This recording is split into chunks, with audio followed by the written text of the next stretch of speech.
presentation. Congratulations to all of you. Okay, yesterday we have heard a remarkable presentation from Mr. Hafiz, Mr. Sufyan, and also Mr. Azlan. Not to forget the comments, the motivational comments from yesterday lecturer, and also not to forget we miss the presenter that are not here today, Mr. Sufyan and Mr. Azlan, and Mr. Hafiz, because they are going to interview. And I'm looking forward to the presentation because I am very sure that the presenter has worked very hard for today's presentation. So let's enjoy ourselves and pay attention for the presentation.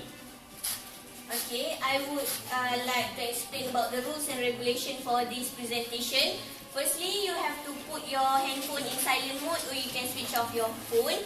Then secondly, for the presenter, the timekeeper will show you the sign when 5 minutes has ended, which he will raise 2 minutes more.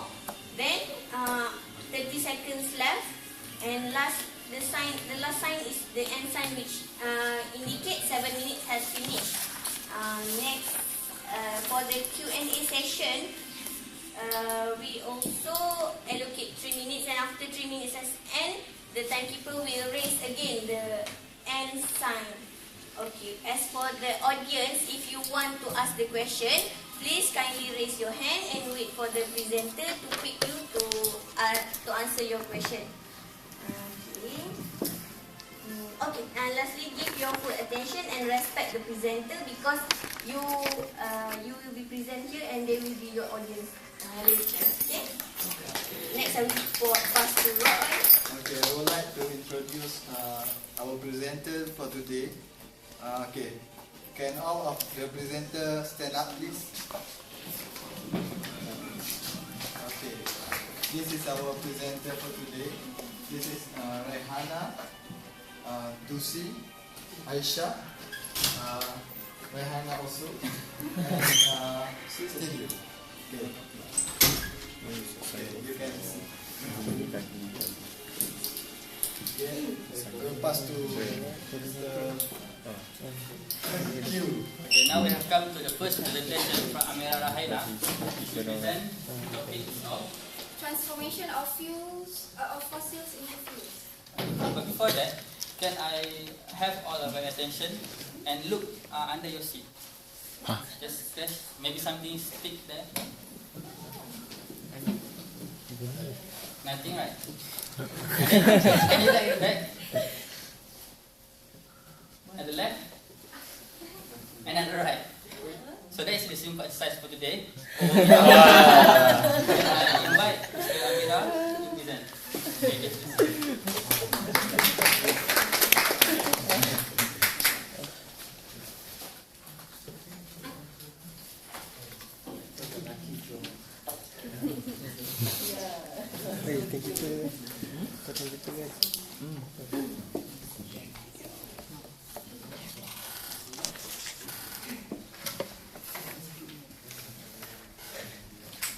Bismillahirrahmanirrahim. Assalamualaikum warahmatullahi wabarakatuh, and a very good morning to all of you. My name is, as stated here, Amira Rehana binti Abdul Karim, and I am from Petroleum Engineering third year 2nd semester. I've been in this course more than 3 years, so I hope what I'm going to present to you today, you can listen very carefully and take note the important process, because at the end of this session, I will give you some question, and who get to answer it correctly, you get to choose this. Okay? So, very quickly, I will start my presentation with purpose and objective for today. My purpose is actually to give the detailed content about the process, the transformation of fossils into fuels, how we can get fuels.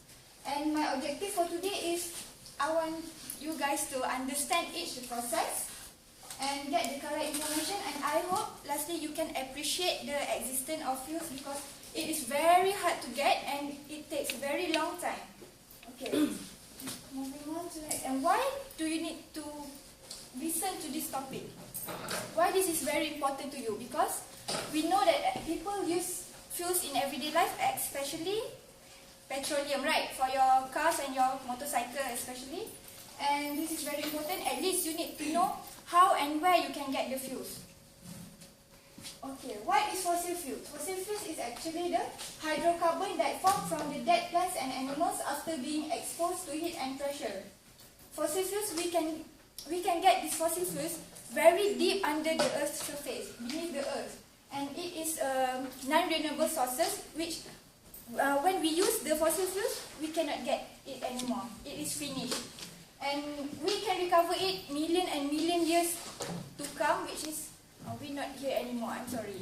Because fuel consists of not only petroleum, we can call it natural gases or even coal.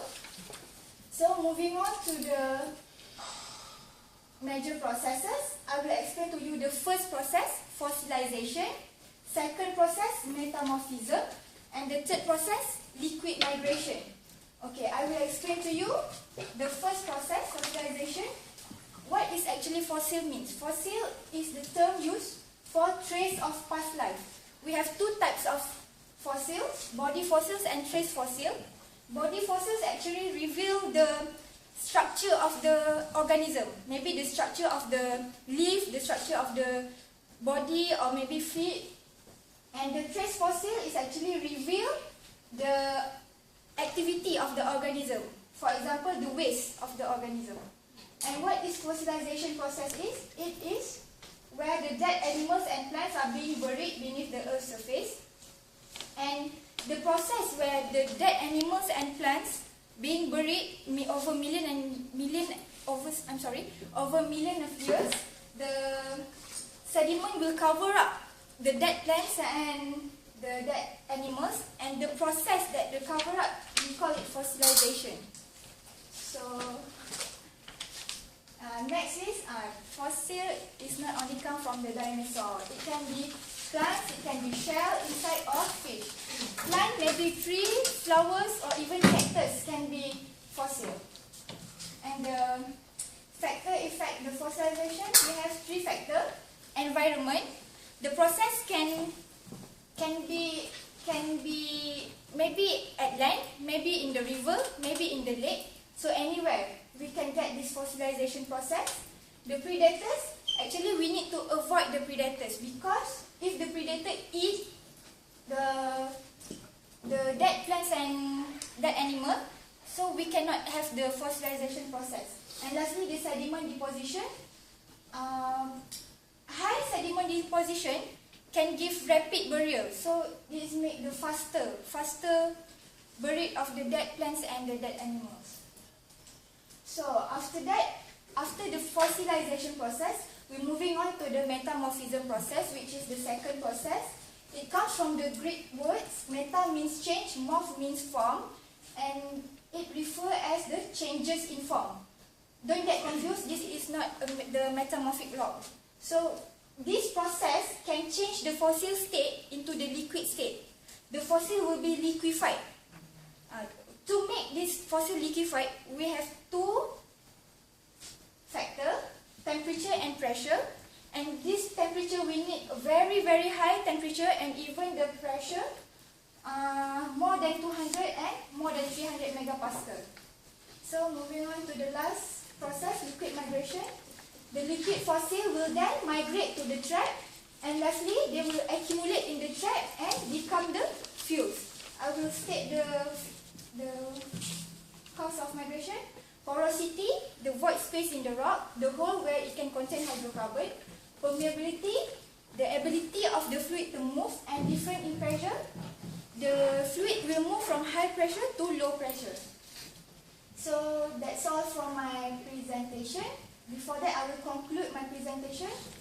First, fossilization process, that animals and plants are being buried. Metamorphism, the second one, metamorphism, where the fossil state will move to the liquid state. And last one, liquid migration, the liquefied fossil will move to the trap to become fuels. So I hope my presentation will help you to understand very deeply in this process, and I hope you can appreciate the fuel, because it is very hard to get and it takes a very long time. So So lastly, we're moving on to the question and answer session. Do you have any question to ask from anyone? Do you have any question? Ask, what environment you mean for fossilization? Environment. Oh, okay. Environment consists of land or maybe lake or river, but the best environment is watery place. It's like a lake or river or sea, because the watery place have current, have water current. This water current can help the sediment to move and accumulate on the base, so that the dead fossil and the dead plant can be buried faster rather than land, because land there is no movement. Any question? Yes. What is hydrocarbon trap? Oh, hydrocarbon trap. It is space beneath the earth where the liquid will move into the trap. If there is no trap, the liquid will not accumulate in one place. The liquid will move to many places. So we need this trap beneath the earth's surface for the liquid to accumulate in one place, and lastly the liquid will become fuels that we're going to dig. So any question? Yes. During the metamorphism process, you said the process is different from the metamorphism process of the metamorphic rock. Can you state the difference? Metamorphic rock is actually the change of rock from, we have many types of rock: metamorphic, sedimentary, igneous rock. So metamorphic rock is actually the process where the sedimentary rock, igneous rock will change to the metamorphic rock. So this is the changes of the fossil state to the liquid state. It's different process. This is the process for fossils, and the metamorphic rock is the process where the igneous and sedimentary rock move to be the metamorphic rock. Okay, since the time is very limited, I will ask more question, and I hope who wants to answer will raise their hand to get the present. My first question is, okay, how many process involved and what is, okay, you are first. Okay, what is the process? Fossilization. Metamorphism, migration, and fossilization. Okay. Okay, now you get to choose which one do you want. Chocolate. So, my next question is, please state any purpose or any objective my presentation. Yes. Get to appreciate how fossil fuels come from and their origin.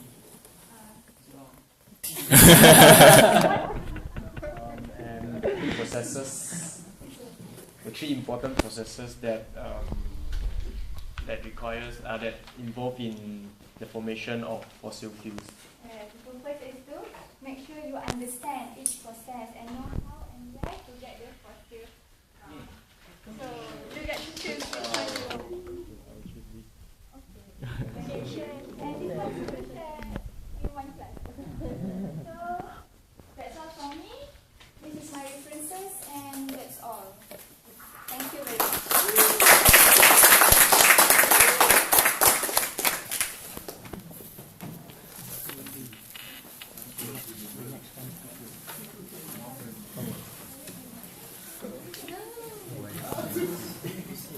Thank you, Miss Amira Raihana, for the lovely presentation and the lovely present.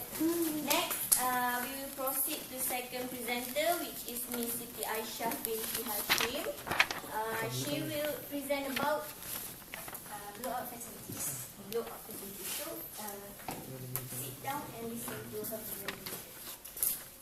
Just hang on. Could you just turn on this light and turn off that light? Because we can't really see her. Yeah. Right, okay. Miss MC, Assalamualaikum warahmatullahi wabarakatuh, and very good morning. Coming to our local lecturer, Madam Azrin, and my fellow friends. My name is Siti Aisyah binti Hashim. I am from the Petroleum Engineering Department.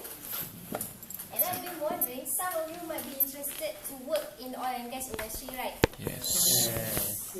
What I'm going to present in a while is crucial for you, for all of you as consumers, especially for those who want to join to work in the industry. Okay, did any of you have any idea what that picture is all about? Fire, explosion. Yes, that picture is captured during the Deepwater Horizon explosion at the Gulf of Mexico. The explosion happened on 20th April 2010. It killed 11 men working on the platform and injured 17 others. The explosion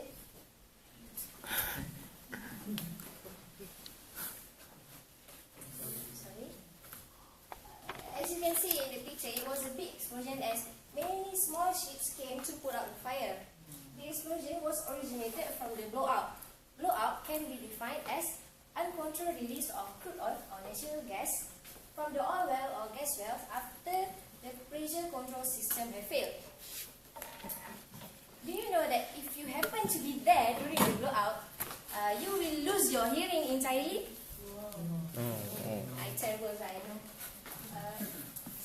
So today, I'm going with the title of blowout fatalities. I'm going to talk about the blowout preventer, device used to prevent the blowout, causes of blowout, and its effects. In drilling, to prevent the blowout from happening, we use blowout preventer or BOP. BOP is a large specialized valve used to seal, monitor, or control oil and gas wells. In this figure, it shows that the BOP stack is made up of different types of preventer: shear ramps, blind ramps, and annular preventer. Blind ramp here is a pipe ramp. It is a pipe ramp without the cutouts in the flat plates. It is used when there is no drill pipe present. Shear ramps here is quite similar with the blind ramps, except they do not have the semicircular shape. It is used to cut down the drill pipe. The one that's shaped like donut here is an annular preventer. When it is activated, the sealing rubber forms and seal around the drill pipe. Unlike the ram BOP, annular BOP close around the drill pipe with a smooth, simultaneously upward and inward motion. Now that we have already installed the BOP, what can cause a blowout to happen? The first one is formation of kick. The downward pressure is controlled through a balancing of the pressure of mud use. Should the balance of the drilling mud pressure be incorrect, the formation fluid will begin to flow into the wellbore and up to the annulus. This is what we call a kick. A kick can escalate into a blowout when reached up to the surface, especially when the influx contains gas. Move on to the next point. Reservoir pressure. Petroleum is a naturally occurring flammable liquid consisting a mixture of hydrocarbon. Because most of hydrocarbons are lighter than rock or waters, they often to migrate upward until either reaching the surface or becoming trapped within the porous rocks by impermeable rock layers above. However, this process is influenced by the underground water flows, causing the oil to migrate hundreds of kilometers or even short distance before becoming trapped in the reservoir. We relate to the Deepwater Horizon case. The explosion started a massive offshore oil spill in the Gulf of Mexico. This causes an extensive damage in many aspects such as ecology, health, and fisheries. The first effects of blowout is ecology. Petroleum toxicity and oxygen depletion are said to be the main causes of the damage. More than 400 species that live in the Gulf of Mexico are at risk. As of November 2, 2010, 6,814 dead animals had been collected. This including 609 sea turtles, 100 dolphins and other mammals, 1 reptile, and 6,104 birds, including this one. Other than that, the compound also may have entered the food chain through organisms like plankton and fish. Next point is the fisheries disaster. The federal government declared a fisheries disaster states of Alabama, Mississippi, and Louisiana. Initial cost estimates for the fishing industry were 2.5 billion US dollar. The European Space Agency also state that 20% of the juvenile bluefin tuna, as you can see in the picture, were killed by the oil spill. Others will say it could take years to fully realize the effect of the spill. The last consequences is the health. People living along the Gulf Coast were getting very sick with symptoms of dizziness, headaches, chest pains, vomiting, and nausea. Not only the first responders to the crisis, but also the residents living along the coast as well. There are also an increased risk of mental disorders and stress-related health problems. Most of the people said that it was more than a spill. This was like ongoing chemical leakage because they added chemicals here to stop chemicals there.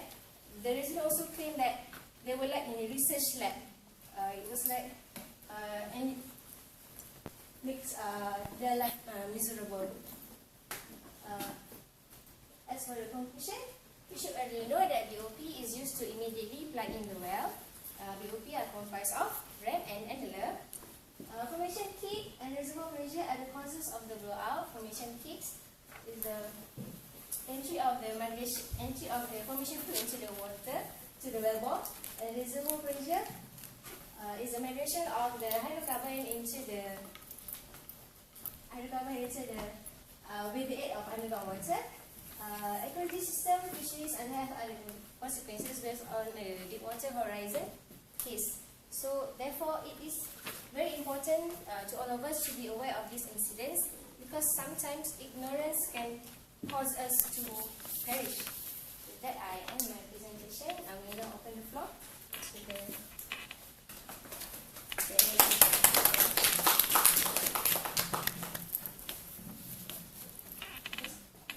based on your previous slide, what is the function of the keel and choke line?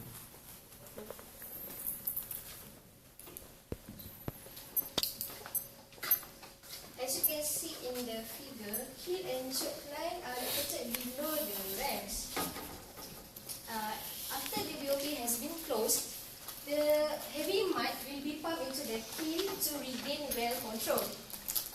The mud will return to the choke and into the drilling rig where it is circulated. After the pressure control is achieved, the BOP, the keel and choke line will be closed, the BOP will be opened, and the drilling can be resumed. I just want to ask, regarding the Deepwater Horizon rig, what do you think the causes for it to explode? In the case of Deepwater Horizon, the well did in fact hit with a huge bubble of natural gas.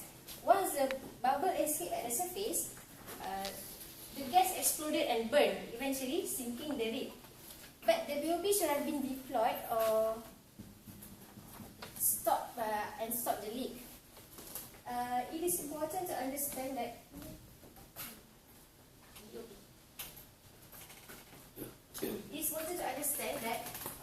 annular preventer here and the blind rams here are used to seal the annulus through which the return marks, oil and gas are rising. Here.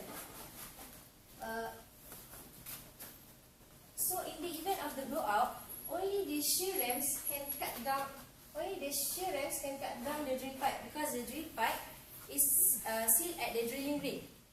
So in this case, in my opinion, the shear rams installed have failed because they encountered a situation for which they are not designed.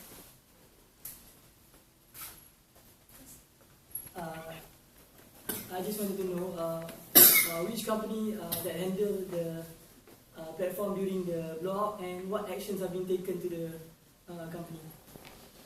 Okay. Deepwater Horizon drilling rig was owned by Transocean Company. You know Transocean? Transocean Company, but it was under lease of BP, British Petroleum. Halliburton also involved in the Deepwater Horizon drilling. because they provide a cementing service to the process. After the oil spill and the land was coated by so many oil, the government of US sued the BP company with some millions money. That's all. I'll end the presentation here. Thank you.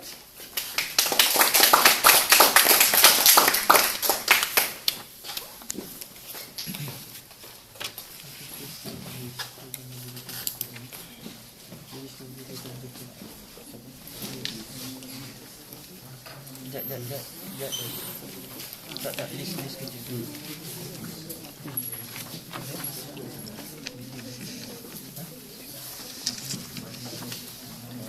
Siapa ni? Counter Q.